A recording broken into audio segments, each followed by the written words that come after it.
இல்லைண்ணே கிளம்புறேன் ஊருக்கு நேராச்சுண்ணே. ஏன் உள்ள சத்தம் இருக்குங்கிறாங்க, நீங்கள் வாட்டுக்கு போகிறீங்க. என்ன சத்தம்? ஒன்றும் இல்லை. நீங்கள் அடிச்சு விட்டீங்க, எதுவும் இதாகி போச்சுண்ணே.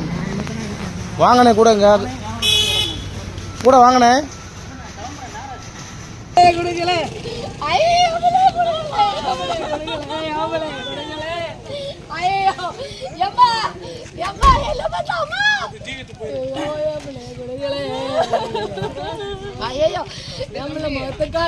மதனி பேர் ராஜலட்சுமி. அவங்க சிவகாசி முருகங்காலியில் குடியிருக்காங்க. வீட்டுக்கார் வந்து அவரை கத்தி வச்சு கழுத்தில் குத்திட்டு தப்பிச்சு ஓடி போயிட்டார். அவங்க இறந்துட்டாங்க. தெரிஞ்சுன்னா என் ஒய்ஃப் எனக்கு ஃபோன் போட்டாங்க. அந்த ஃபோன் போட்டு கத்தி கதறி அழுதாங்க. என்னம்மான்னு கேட்டேன். பார்த்து இந்த மாதிரி சொன்னாங்க. அப்புறம் வந்து பார்த்து உள்ளே போய் பார்த்தேன். நான் ரத்தம் சிதறி கடந்து இறந்த நிலையில் கிடந்தாங்க. காலையில் கூட நான் அவங்கள பார்த்துட்டு தான் போனேன். ஸ்கூலுக்கு அவங்க பிள்ளை நான் தான் டெய்லி கூப்பிட்டு போவேன். நான் காலையில் போகும்போது கூட கூப்பிட்டு போனேன். பார்த்துட்டு சிக்கன் கொடுத்து சாப்பிடுங்கன்னு சொன்னாங்க.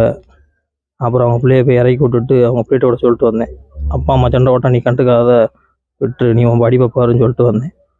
போயிட்டு வந்து 1 மணி நேரத்தில் இந்த மாதிரி நடந்துருச்சு. காலையில் கூட 2 பேரும் சேர்ந்து நின்றுட்டு இருந்தாங்க. நான் போகும்போது பார்த்தாங்க. அப்பா ஊருக்கு போய்ட்டு அவர் சொல்லிட்டு தான் போனார். போன கொஞ்ச நேரத்தில் இந்த மாதிரி 2 பேர்த்துக்கு நடந்த சண்டையில் அவர் கத்தி வச்சு களத்தில் குத்தி கொண்டுட்டார். ஏற்கனவே ரொம்ப நாளாகவே இருந்துச்சு சண்டை. நாங்கள் அதுக்கு தான் அவர் ஊர் வந்து சித்தராஜபுரம்.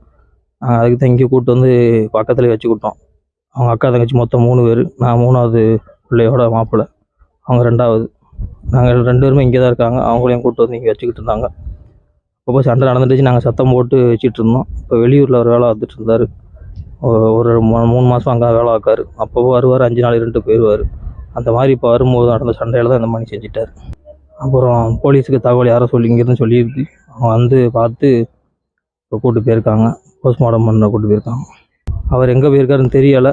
கேமராவில் பார்த்தாலும் பையை தூக்கிட்டு கட்டை பையை தூக்கிட்டு எங்கேயோ போனோமான்னு வீடியோ மட்டும் காட்டினாங்க. எங்கே போயிருக்காருன்னு தெரில. போலீஸ் இனிமேல் தான் அதை கண்டுபிடிச்சி கொடுக்கணும் எங்களுக்கு சீக்கிரமாக.